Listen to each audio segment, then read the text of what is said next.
नमस्कार दोस्तों, स्वागत है आपका हमारे चैनल इमॉर्टल बुधा पर। दोस्तों, मनुष्य को अपने कर्मों का फल तो भोगना ही पड़ता है। चाहे मनुष्य कितना ही प्रयास क्यों न कर ले, उसे अपने कर्मों का फल तो भोगना ही पड़ता है, चाहे मनुष्य कितना ही प्रयत्न कर ले। लेकिन वह कभी अपने कर्मों से बच नहीं सकता, वैसा ही आपको फल भी मिलेगा। अब आपके अधिकतर लोगों के मन में यह सवाल जरूर उठ रहा होगा, क्योंकि इसमें पूछने वाली बात क्या है? यह तो सत्य ही है कि जैसे हम कर्म करेंगे वैसा ही हमें फल भी मिलेगा। लेकिन एक बार के लिए आंख बंद करके विश्वास करते हैं, कहीं ना कहीं आपके मन में एक संशय जरूर होगा कि क्या यह बात सच है या झूठ। दोस्तों, आज इस कहानी से हम समझेंगे कर्मों का फल। आखिर अच्छे कर्मों का फल अच्छा और बुरे कर्मों का फल बुरा कैसे होता है। बहुत समय पहले की बात है, किसी गांव में एक पंडित जी रहते थे। उसके गांव से पंडित का घर काफी दूर था। वहां जाने के लिए बीच बीच में कई सारे छोटे छोटे गांव पड़ते थे। पंडित रास्ते में अपनी धुन में चला जा रहा था। चलते चलते उसकी मुलाकात एक व्यक्ति से होती है। दोस्तों, रास्ते भर उसका सफर आसानी से कट जाएगा। बात की शुरुआत करने के लिए उस पंडित ने उस व्यक्ति से उसका नाम पूछा, तो उसने अपना नाम यमराज बताया। पंडित को यह नाम कुछ अजीब सा लगता है, लेकिन उसने नाम के विषय में कुछ नहीं पूछा। उतने में यमराज ने बोला, मैं तुमसे आगे मिलता हूं। पंडित ने कहा, ठीक है। वह आगे रास्ते में चल देता है। कुछ देर बाद उस गांव में खबर फैली कि एक व्यक्ति को सांड ने अपनी सींग में फंसाकर मार दिया है। दोस्तों, जैसे ही सांड ने उस व्यक्ति को मारा, ठीक कुछ समय के पश्चात पंडित के दोस्त का घर अभी वहां से बहुत दूर था और रात भी होने वाली थी। तो पंडित ने यमराज से कहा, रात होने वाली है, पूरे दिन चलते चलते थक भी चुके हैं और भूख भी लग रही है, तो यहाँ पर भोजन करके यहीं पर हम आराम कर लेते हैं। इतना कहकर वह वहां से चला जाता है। लेकिन उसके जाने के कुछ समय बाद, कुछ ही देर बाद धुआं उठता हुआ दिखाई देता है और देखते ही देखते पूरे गांव में आग लग जाती है। पंडित ने हैरानी से सोचा कि यह यमराज जहां भी जाता है वहां कोई न कोई अनहोनी घटना हो जाती है। कुछ देर चलने के बाद रास्ते में फिर से एक गांव आता है। यमराज ने फिर पंडित से कहा, आप आगे चलिए, मुझे इस गांव में अपने मित्र से मिलने जाना है। मैं अपने दोस्त से मिलने के बाद आगे रास्ते में मिलूंगा। यह कहकर यमराज वहां से चला जाता है कि कुछ समय बाद एक व्यक्ति को सांप ने काट लिया है और उसकी मृत्यु हो गई है। ठीक उसी समय यमराज फिर पंडित के पास पहुंच गया। लेकिन इस बार पंडित से रहा नहीं गया और पंडित ने यमराज से पूछ ही लिया कि तुम जिस भी गांव में जाते हो वहां कोई ना कोई घटना हो जाती है, इसीलिए मैं आपके साथ नहीं चल सकता हूं। क्योंकि दोस्तों, ज्ञानियों का साथ चलना बहुत अच्छा होता है, परंतु आप अभी तक ये समझ नहीं पाए कि मैं कौन हूं। पंडित ने कहा, मैं समझ गया हूं, लेकिन मुझे कुछ शंका है। अगर आप ही अपना सही परिचय दे दें। तो फिर भी यमराज के मुंह से यह बातें सुनकर वह घबरा गया। लेकिन वह हिम्मत करके पूछता है कि अगर तुम सच में यमदूत हो तो मुझे बताओ, अगली मृत्यु किसकी है? यमराज ने जवाब दिया, अगली मृत्यु तुम्हारे उसी दोस्त की है जिससे तुम मिलने जा रहे हैं, और उसके कारण मेरे बचपन के सबसे अच्छे दोस्त की मृत्यु हो जाएगी। तो सबसे अच्छा तो यही ठीक होगा कि मैं अपने दोस्त से मिलने ही ना जाए। कम से कम मैं उसकी मृत्यु का कारण तो नहीं बनूंगा। यमराज ने मुस्कुराते हुए कहा, तुम जो कह रहे हो उससे कुछ होता नहीं है।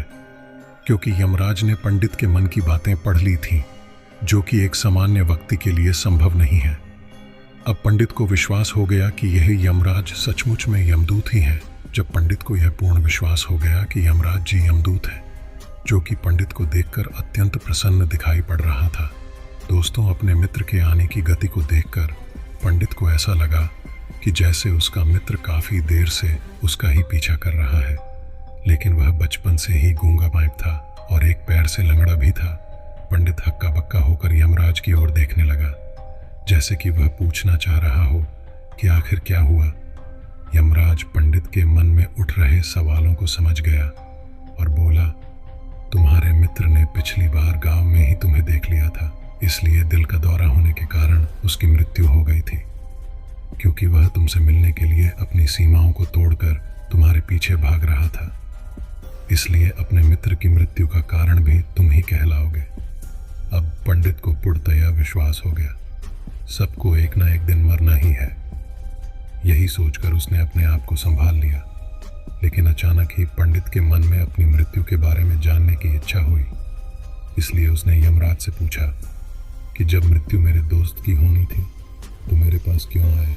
क्योंकि लोगों के पास अपनी समस्याओं के अलावा किसी और व्यक्ति, वस्तु या घटना के बारे में सोचने, समझने या उसे देखने का समय ही नहीं होता। पंडित जी ने कहा, तो क्या तुम यह बता सकते हो कि मेरी मृत्यु कब, कहाँ और कैसे होगी? यमराज ने कहा, तो सुनो, तुम्हारी मृत्यु आज से ठीक 4 महीने बाद आज ही के दिन किसी दूसरे राज्य में फांसी लगने से होगी। और सबसे हैरानी की बात तो ये होगी कि तुम स्वयं ही खुशी खुशी से उस होने को स्वीकार कर लोगे। इतना कहकर यमराज वहां से चला गया। दोस्तों, क्योंकि अब यमराज के पास पंडित के साथ चलते रहने का कोई कारण नहीं था, इसके बाद पंडित ने अपने मित्र के शरीर का अंतिम संस्कार किया और यथाशक्ति उसके क्रियाकर्म करके अपने गांव वापस आ गया। लेकिन कोई व्यक्ति कितना भी ज्ञानी क्यों ना हो, मरना तो एक ना एक दिन पड़ेगा। उस राज्य में एक राजा थे, तो पंडित ने सोचा कि राजा के पास तो कई सारे ज्ञानी मंत्री हैं, वह मेरी मृत्यु से संबंधित समस्या का कोई ना कोई समाधान निकाल ही लेंगे। पंडित यही सब सोचता हुआ राज दरबार में पहुंच जाता है और दरबार में पहुंचे ही उस राज्य के राजा को अपनी समस्त कहानी बताता है। तो राजा ने अपने ज्ञानी मंत्री से उसका समाधान निकलने के लिए बोलते हैं। तो समाधान निकलते ही सब लोगों ने यह बताया कि जब पंडित दूसरी राज्य में जाएगा तब उसकी मृत्यु होगी, तो उसकी मृत्यु भी 4 महीने बाद ही होगी। लेकिन मृत्यु तो तब होगी जब वह किसी दूसरे राज्य में जाएगा। यह वह किसी दूसरे राज्य में जाए ही ना तो मृत्यु ही नहीं होगी। मंत्रियों की यह सलाह राजा को भी सही लगी। इसके बाद पंडित डर के मारे स्वयं ही कहीं नहीं आता जाता नहीं था। धीरे धीरे महीने गुजरते गए और पंडित की मृत्यु का समय नजदीक आने लगा। और प्रिय मित्रों, अंततः वह भी दिन आ गया जिस दिन पंडित की मृत्यु होनी थी। तो उस दिन पंडित बहुत सतर्क हो गए। लेकिन पंडित को नींद में चलने की बीमारी थी और अपनी इस बीमारी के बारे में वह स्वयं ही नहीं जानता था।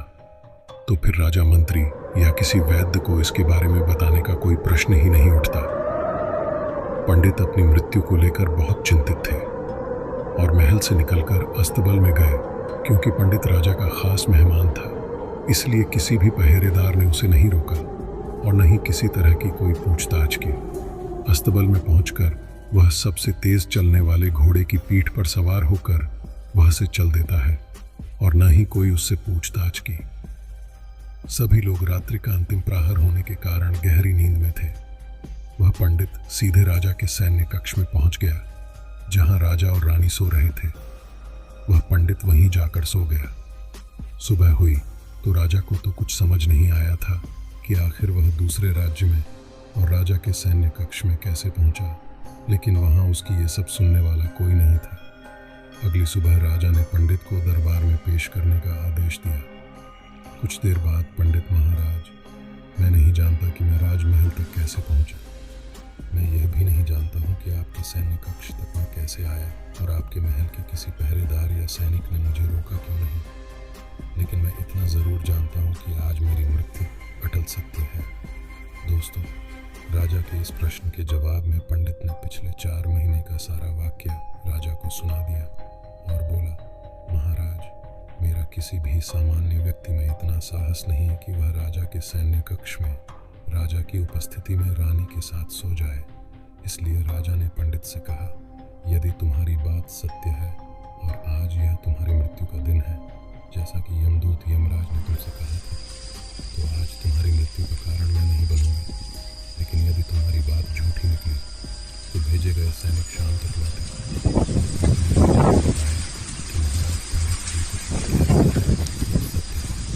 पड़ोसी राज्य के राजा ने पिछले 4 महीने से पंडित के रहने की सारी व्यवस्था अपने ही महल में कर रखी थी।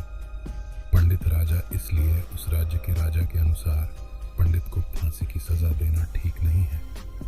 लेकिन राजा के सामने एक नहीं समस्या थी, क्योंकि उसने बिना पूरी बात जाने ही पंडित को फांसी की सजा सुना दी थी।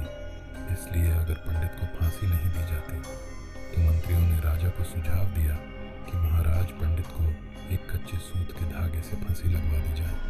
इससे आपके कथन का अभिमान रह जाएगा और कच्चे सूत के धागे से पंडित को फांसी भी नहीं लगेगी और उसके प्राण भी नहीं जाएंगे। पंडित का भी पूर्ण विश्वास था कि सूत के धागे से तो उसकी मृत्यु हो ही नहीं सकती। जैसा कि धर्मराज ने भविष्यवाणी की थी कि तुम खुद ही अपनी फांसी को स्वीकार करोगे, लेकिन जैसे ही उस पल उसके गले से खून की फुहार निकल रही थी और देखते ही देखते पंडित का शरीर पूरी तरह से शांत हो गया। सभी लोग आश्चर्यचकित थे और पंडित को मरता हुआ देख रहे थे।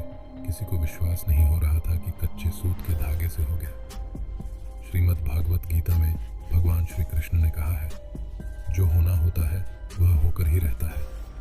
दोस्तों, हम चाहे कितनी ही सावधानी बरतें, कितना ही उपाय कर लें, लेकिन घटना और घटना की पूरी प्रणाली पहले से ही तय होती है, जिसे हम थोड़ा सा भी ध्यान नहीं देंगे। अगर पंडित ने महाकाल से अपनी मृत्यु के बारे में न पूछा होता तो 6 महीने तक राजा के महल में कैद रहकर डर डर कर